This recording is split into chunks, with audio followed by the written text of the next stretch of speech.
What happens when an alien attack force tries to hack into Earth's computer systems?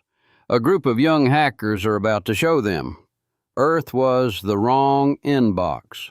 The Continuity Defense Division did not look like the nerve center of planetary survival. It looked like a basement LAN party that accidentally acquired a federal budget. Low ceilings, bad coffee, too many monitors, the hum of cooling systems that sounded mildly judgmental, and empty soda cans and pizza boxes. Half the team wore hoodies. The other half looked like they had never seen daylight since the last solar cycle update. At the center of it all sat Marcus Hale, former ghost in a dozen government systems, former national security concern, current director of Internet Security Division 3. He leaned back in his chair with black cowboy boots on a reinforced server rack, watching global traffic scroll across the main wall like weather patterns. Around him, his team was bored, not lazy, unchallenged, which for them was worse. "Another fishing ring out of Nebraska," said Tamsin without looking up. "They're impersonating the Department of Agriculture again." Marcus didn't move. "Send 'em corn subsidies," he muttered. "Builds character." Laughter drifted across the room. They weren't malicious. They were restless. For the last 5 years, they'd been intercepting everything from ransomware to state-sponsored intrusion attempts. Every now and then, someone impressive would knock on the door. The most fun they had was with the Chinese. No one had knocked in a while, until the light shifted, just a slight ripple in the satellite traffic feed. Marcus' eyes sharpened. "Hold up," he said. "This looks like a good one." The room quieted. On the wall, a thin strand of data slid through orbital comm arrays like it owned the place. It wasn't loud, it wasn't brute force, it wasn't screaming for access. It was clean, layered, confident. "We caught something. Reel it in." Jay spun his chair around. "That isn't domestic." "Nope," Marcus said softly. The signal didn't ping authentication gates. It didn't handshake. It bypassed rooty assumptions like they were polite suggestions.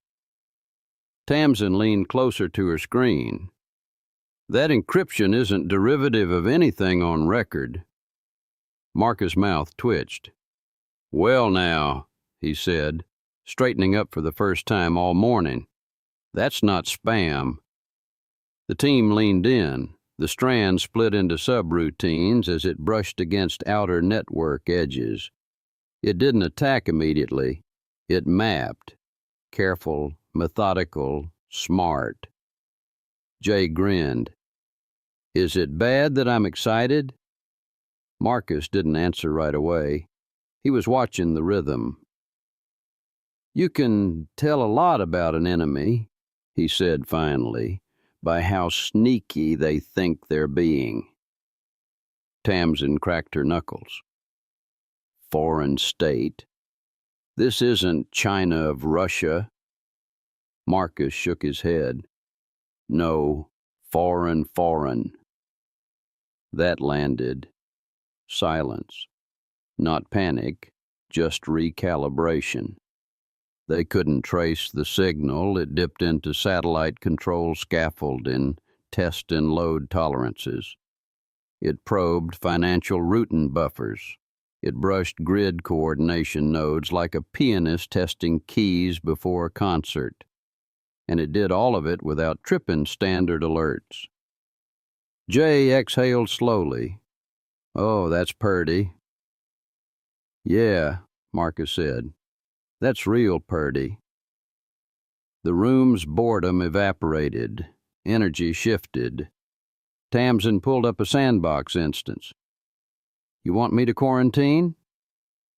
Marcus considered. The correct, responsible adult answer was yes. He leaned forward instead. "Hold up. I gotta pee first." Grins spread across the room.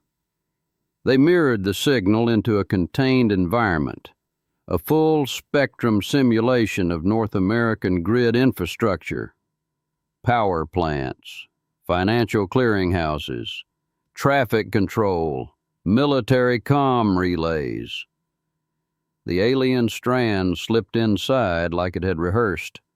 On the simulation board, lights flickered. City nodes blinked offline in sequence. Grid frequency destabilized. Banking authentication cascaded into recursive failure. It was elegant. "Okay," Jay whispered. "That's not script kiddie stuff." Tamsin whistled. "If that hits live systems?" "It won't," Marcus said calmly. He wasn't worried. He was entertained. The code moved with a strange logic. Not human improvisation, not chaotic aggression. It had binary structure, doctrine embedded in it. It assumed centralized response. It assumed panic. It assumed humans would scramble. Marcus rested his chin on his hand, watching the simulated grid crumble. "That's ambitious," he said. On the far wall, the alien signal began assembling a secondary payload, a command and control scaffold designed to replicate itself through terrestrial routing once activated. Jay leaned back. "So, alien?" Marcus nodded. "I've never seen anything like that." Nobody screamed. Nobody called the Pentagon. Instead, Tamsin opened a shared notepad titled "Our New Friend." She typed, "Difficulty, promising, creativity, 8 out of 10, arrogance, pending." Marcus smirked. "Don't rate 'em yet," he said. "They aren't finished embarrassing themselves." The alien signal reached what it must have calculated as detonation threshold inside the sandbox. Every simulated major city on the board went dark at once. The room glowed blue from dead grid simulation light. Jay leaned forward like he was watching fireworks. "Oh, that's smooth," he said. "That's real smooth." Marcus nodded slowly. "Yeah." He stood up, stretching like a man about to mow his lawn. "They finally sent something interesting." Tamsin glanced over. "You want to block it now?" Marcus looked at the live feed of the real-world signal still hovering just outside active network entry. It hadn't deployed yet. It was waiting, probably coordinating with something far away. "Block it?" Marcus said. He shook his head. "Where's the fun in that?" The team grinned. Somewhere far beyond Earth's atmosphere, an alien command node believed it was moments away from crippling a civilization. Down in a reinforced bunker beneath a nondescript stretch of desert, a group of government-employed former felons were cracking their knuckles like kids about to start a new game. Marcus rolled his shoulders. "All right," he said. "Let's not be rude." He pulled the alien strand into a tighter sandbox. "Let's see if it can take a joke." The alien signal didn't rush. That was the first thing Marcus respected about it. It didn't slam into firewalls. It didn't brute force. It waited at the edge of Earth's live networks like a polite assassin, tapping lightly on structural assumptions. Inside the sandbox, though, it went to work. Simulated substations blinked out in coordinated clusters. Financial clearing systems began issuing recursive errors. Air traffic control nodes desynced by microseconds, just enough to make everything dangerous. On the big wall, North America went dark in cascading waves. Jay leaned back slowly. "Okay," he said. "That would have been bad." "Yeah," Tamsin agreed. "That's not smash and grab. That's infrastructure surgery." Marcus didn't blink. He zoomed into the code architecture. The alien payload wasn't chaotic. It was modular, elegant. It assumed certain human redundancies would exist, and it bypassed them cleanly. "That's cute," Marcus murmured. Tamsin glanced over. "Cute? They built it to beat us the way we beat ourselves." Jay snorted. "So, Twitter?" A few laughs broke out. Marcus pointed at a subsection of the code. "See that logic gate? It's predicting centralized emergency override. They think we panic upward." "Which we do," Tamsin said. "Yeah," Marcus agreed. "Just not digitally." The alien strand continued mapping simulated grid backups. It discovered mirrored nodes and automatically rerouted around them. Jay whistled. "It's learning." "Yeah," Marcus said quietly. "It is, but only as much as we let it." He tapped a command. The sandbox tightened, no external escape, no signal bleed. The alien code didn't notice. It deployed Phase 2. A thin, shimmering layer of propagation routines extended outward in the simulation, designed to ride emergency traffic protocols once activated. Tamsin tilted her head. "That's actually purty." Marcus gave a slow nod. "Yeah, that's real purty." He folded his arms. "You know what this reminds me of?" Jay grinned. "Every time you broke into NORAD?" Marcus gave him a flat look. "I left notes." "Yeah," Jay said. "That was worse." On the wall, simulated global financial exchanges began issuing systemic authentication failures. Banking nodes froze. Military comms rerouted incorrectly. Backup satellites attempted to compensate and got tangled in false handshake loops.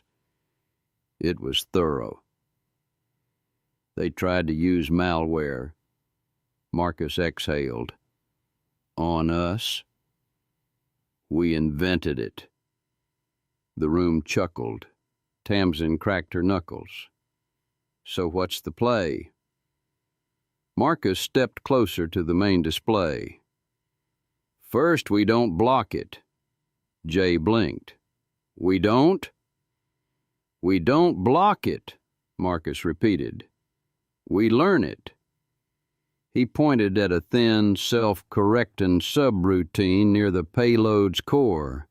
"That's their command spine. That's how they coordinate fleets. Logistics probably rides a similar framework." "You think this is tied to physical assets?" Tamsin asked. Marcus shrugged slightly. "If you're building this kind of pre-strike architecture, you're not just pranking." On the far monitor, the live alien signal outside Earth's real network perimeter pulsed faintly. "Waiting." "All right," Marcus said. "Let's see how curious they are." He injected a minor anomaly into the sandbox simulation. Just a fractional shift in grid frequency timing. Something subtle. Something human. The alien code paused.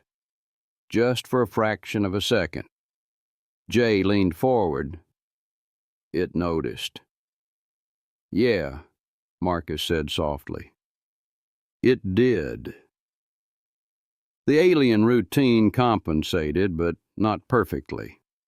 It rerouted through an auxiliary logic branch that exposed deeper structural layering. Tamsin's eyes widened. "Oh, that's sloppy." Marcus smiled for real now. "Yeah," he said. "That's the part they didn't think we'd see." He turned slightly, addressing the room. "They assume we're reactive." He tapped another key.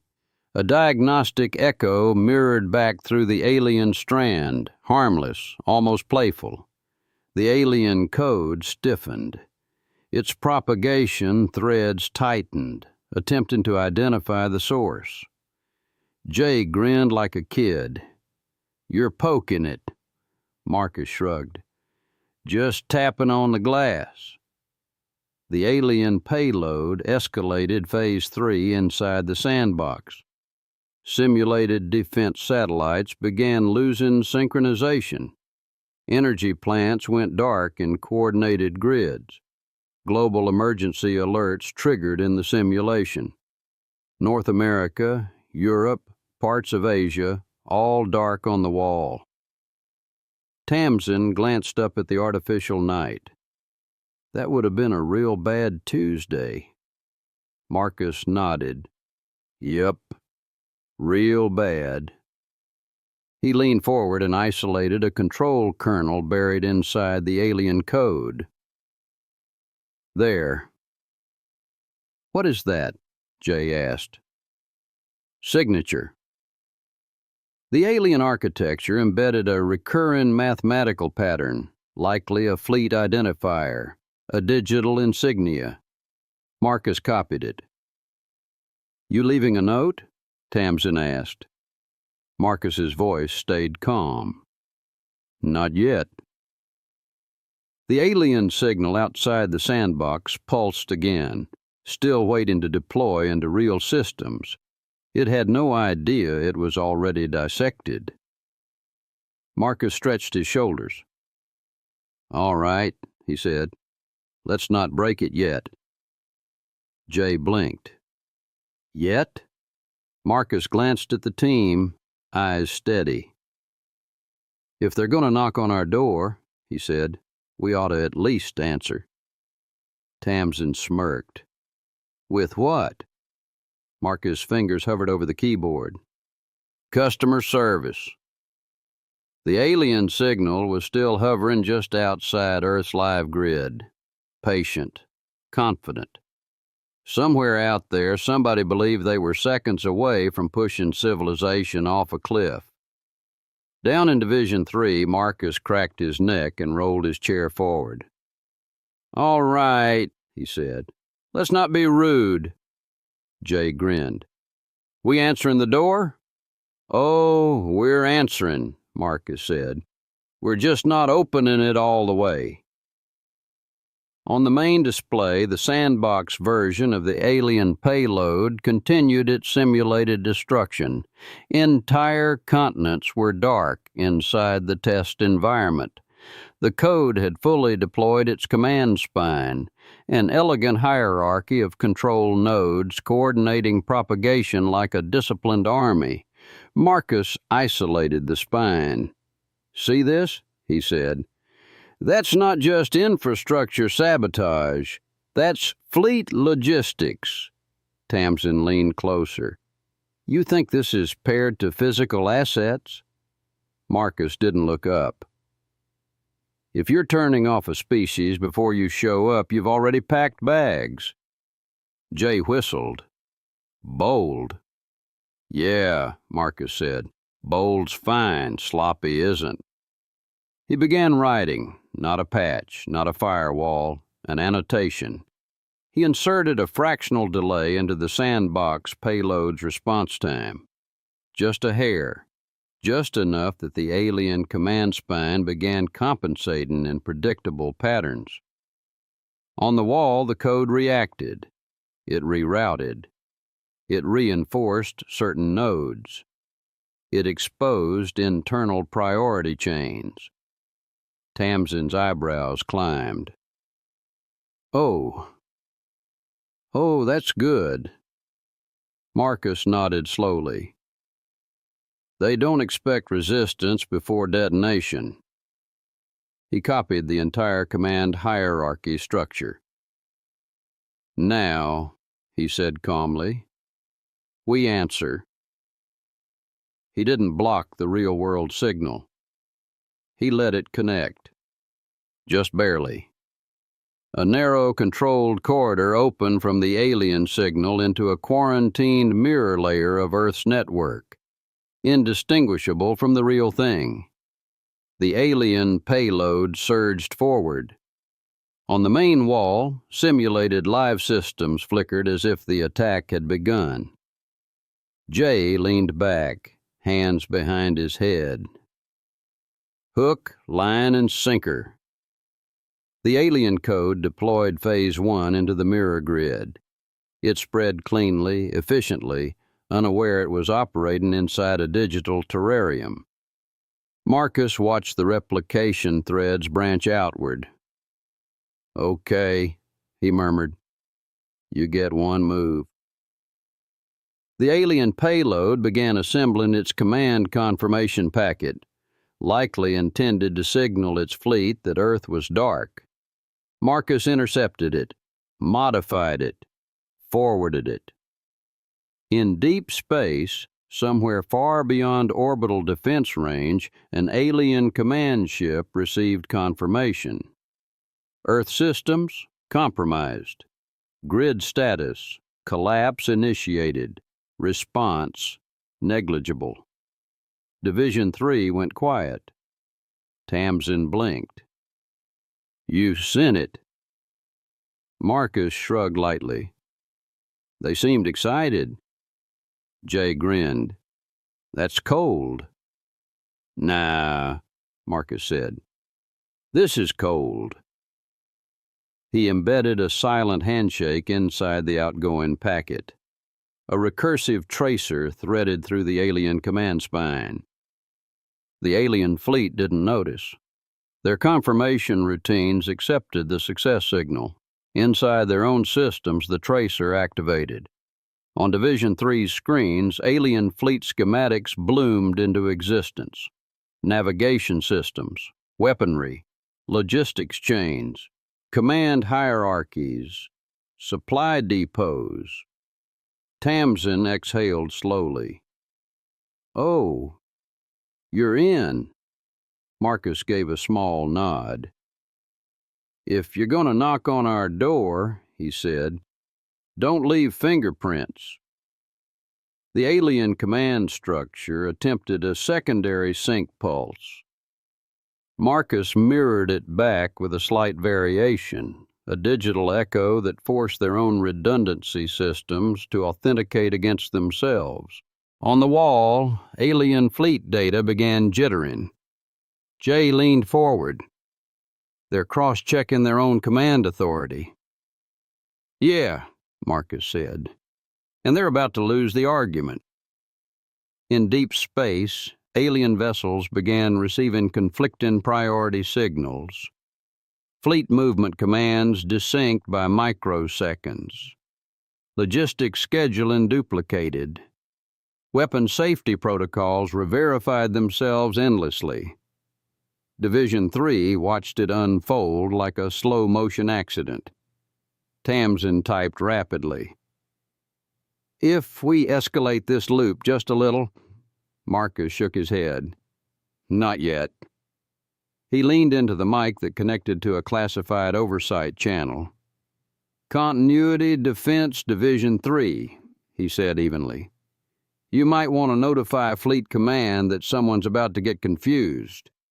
There was a pause on the other end. "Is Earth compromised?" the voice asked. Marcus glanced at the untouched real-world grid feed. Everything green, everything stable. "No," he said calmly. "They are." Back in the alien command structure, navigation systems began rejecting fleet alignment vectors. Ships attempted minor course corrections that contradicted each other. One cruiser initiated automated retreat posture without orders. Another initiated advance. Their internal authentication hierarchy began questioning itself. Tamsin grinned. "You rewrote their trust model." Marcus gave the faintest smile. "I nudged it." On the main display, The alien flagship's command core lit up with cascading validation errors. Jay leaned back in his chair, satisfied. You just gaslit a fleet. Marcus shrugged. They tried to turn off the lights, he said. I just adjusted their mirrors. The alien command spine attempted emergency isolation. Marcus let them. Then he inserted one final payload, small, almost polite. Across the alien fleet's internal displays, a clean line of Terran standard text appeared. You're welcome. P.S. Patch your ports. Silence filled Division 3. Then laughter, not loud, not chaotic, just satisfied. Tamsin wiped a tear from her eye. That's so disrespectful. Marcus leaned back in his chair. Nah, he said calmly. It's like customer support. On the deep space feed, alien fleet movement stabilized briefly. Then every ship's internal update system began rolling back to default safety configurations. Weapon safeties engaged. Jump drives locked pinned-in diagnostics. Command authority placed into verification mode. Fleet status operationally uncertain. Jay shook his head slowly. You didn't destroy 'em. Marcus looked at the live Earth grid, still untouched, still calm. No, he said. I didn't. He tapped one last command. Let's see if they knock again. The Earth Deep Space Protection Fleet was not a laughing matter. 6 carriers, 12 cruisers, 48 interceptors, all in position beyond lunar orbit, weapons hot, waiting for an alien fleet that believed Earth was already blind. Admiral Reyes stood on the command deck of the carrier TCS Resolute, watching the tactical display. Contact in 3, 2. The alien fleet dropped from transit in clean formation. Dozens of ships, sleek, angular, aggressive. Reyes didn't blink. Hold until they cross line echo, she said calmly. On the main display, the alien formation advanced. Then drifted. One cruiser nudged left, another overcorrected right. A destroyer rolled 30 degrees for no apparent reason. Reyes narrowed her eyes.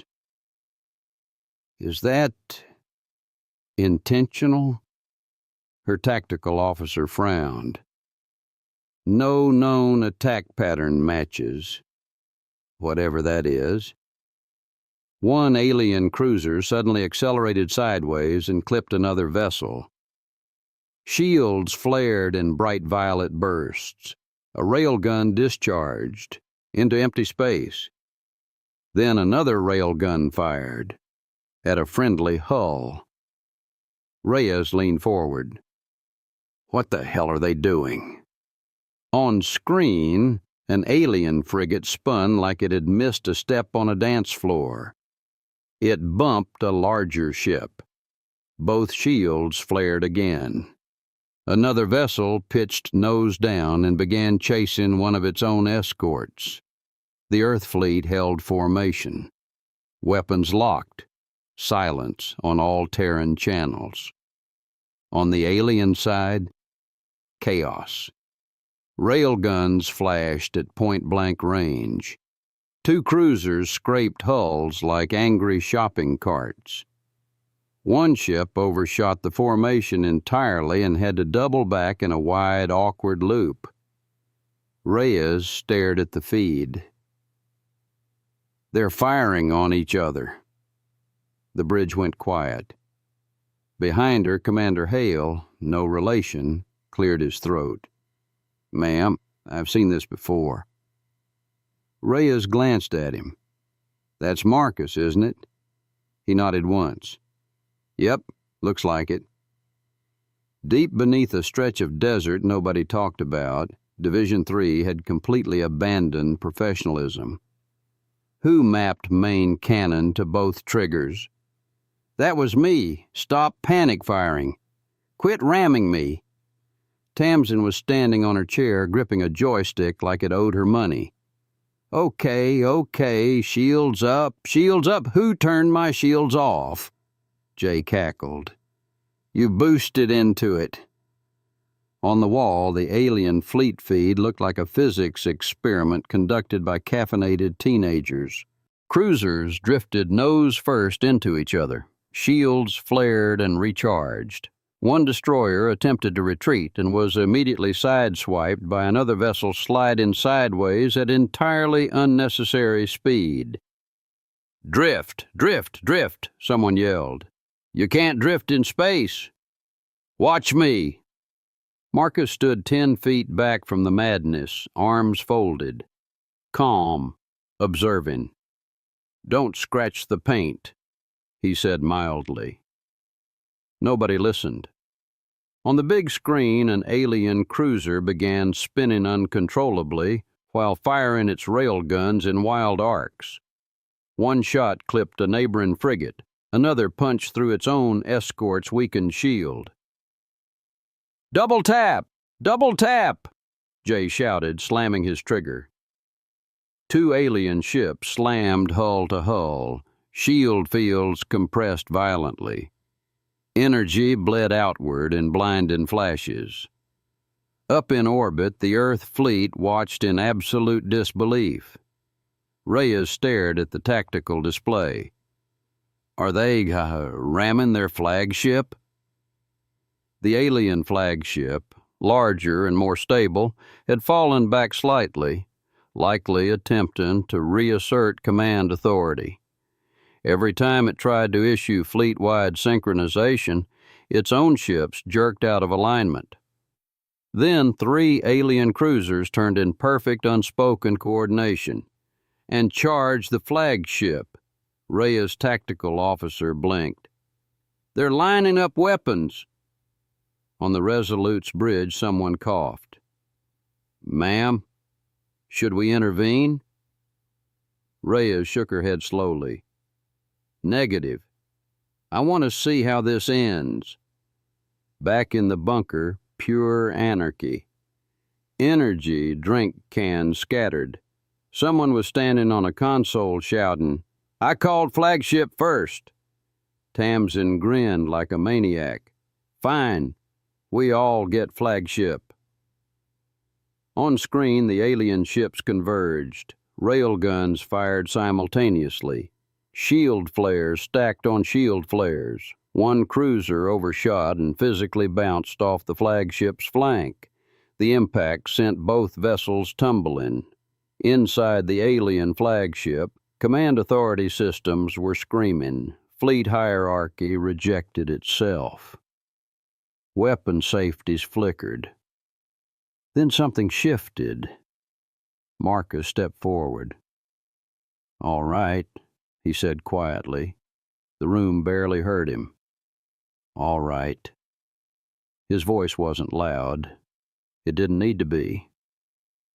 The joysticks went still. Every alien ship froze mid-vector. Tamsin blinked. You taking it? Marcus placed his hands on the main console. Yeah. On Earth's orbital display, every alien vessel stabilized at once. Perfect alignment. No wobble. No drift. Weapon systems across the entire fleet began charging in eerie synchronization. Reyes inhaled slowly. Is he about to... All alien targeting reticles snapped to a single coordinate in empty space between them. Dead center. 0. Back in Division 3, Marcus typed 3 final commands. Target parameter 0, 0, 0. Weapon authorization. Override safety. Interlock. Disabled. He didn't smile. He didn't joke. He pressed enter. In orbit, every alien railgun fired at the same exact point. Energy lanced inward from all directions. The convergence was instantaneous. The resultant blast consumed the flagship first, then the surrounding ships, then the rest. A sphere of light bloomed in silent vacuum, swallowing the entire formation in a single violent collapse. And then, nothing. Large debris field. No survivors. Just expanding radiation and drifting plasma. On the Resolute's bridge, silence held for a full 5 seconds. Then Reyes exhaled. "Well," she said softly. Commander Hale glanced at her. "Ma'am." She shook her head. "Patch Division 3. A monitor flickered to life. The bunker feed appeared. Total chaos. Hackers high-fiving. One guy lying on the floor laughing. Tamsin still gripping her joystick like it might bite. Marcus stood at the center, perfectly still. Reyes tried to speak. "Marcus?" "Ma'am," Marcus said calmly, as if they had just finished a minor maintenance task. "What exactly just happened?" Marcus glanced around at the exhausted, exhilarated team. "They knocked," he said. Reyes stared at him. "And?" Marcus gave the faintest shrug. "We answered." Behind him, someone yelled, "Best game night ever!" Marcus didn't turn around. "They won't send another signal," he added quietly. Reyes studied him for a long moment. "No," she agreed. "I don't suppose they will." The monitor cut. Back in the bunker, the team erupted again. Marcus looked up at the empty main display. Earth's grid still green, still stable. He exhaled once. Everyone looked at him. Not in admiration. They were hungry. Marcus knew the look and felt his own stomach rumble. How about a spaghetti dinner with all the trimmings? I hope you enjoyed this story. Please remember to like, share, and subscribe to my channel. Visit my Patreon channel, SciFi Signal 360, for other stories not on YouTube. Drop me a comment and let me know what you would like to see next. You can also purchase ebooks by A J Maraine wherever you buy ebooks.